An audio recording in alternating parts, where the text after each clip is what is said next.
Hey everybody. I was giving thought to a couple of modules that don't really fit the norm for Greyhawk.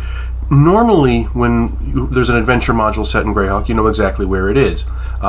It's, like the village of Hamlet is going to be where Hamlet is.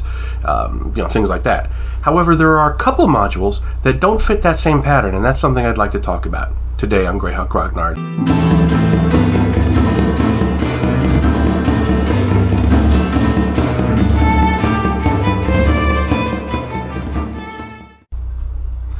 So normally, like I said, modules are set in a very specific place in the world of Greyhawk.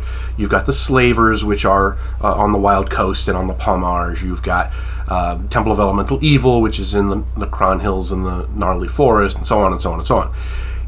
There are, however, a couple of modules that don't really fit that same pattern.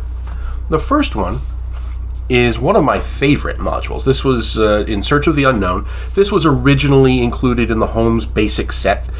This was the first module I ever ran because I started playing D&D with the Holmes basic set. Even though I had bought the white box, I found the white box completely baffling when I was 8 years old. So I went out and got the Holmes, and it was fine. But the thing about this, and let me go through this just a little bit. This is intended as a beginner's module. It has a lot of information on how to play the game. There's a lot of introductory material for new dungeon masters. It serves as a crutch, if you will, for new players, which makes sense because it was included in the basic game, which was intended to be kind of an on-ramp into the larger game. Now, Zeligar and Rogan, who are the two guys who created the dungeon that's in here, the Case Catan, they're said to have gone north to fight barbarians. And this, there's a bunch of places where that could make sense. However, down here, I don't know if you can see it. Let me see. Do I get it? I got it.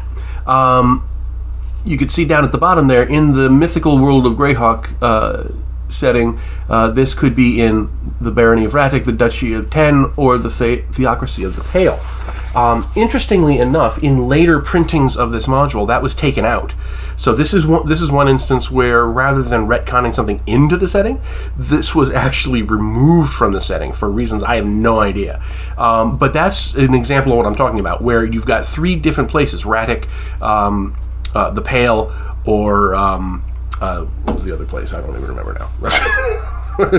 The 10, right? The Duchy of 10.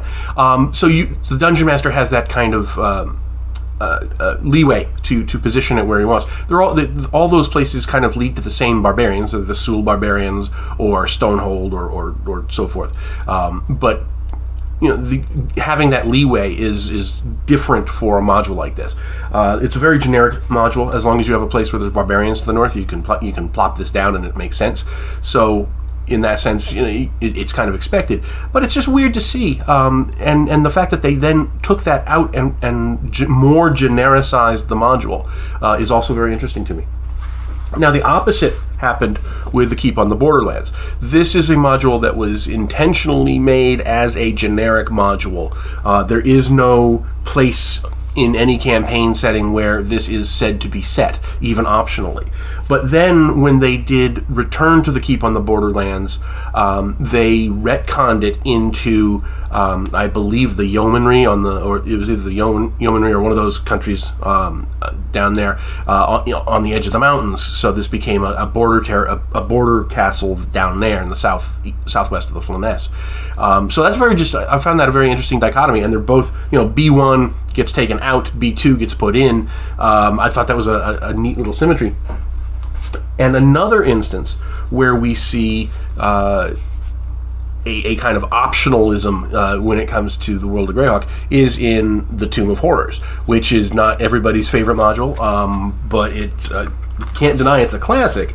But it seems to have eluded a lot of people that there are 6 different places that the tomb can be put in.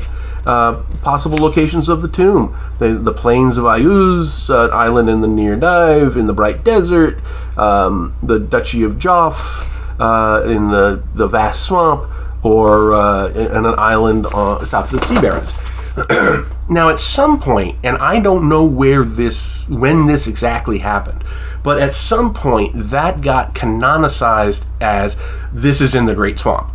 And at some point between the publication of this module and the publication of the Gold Box, which listed where all the modules were, that decision was made to say, yeah, we're going to, you could put this in other places, but officially it is here. And it strikes me as odd that they did that.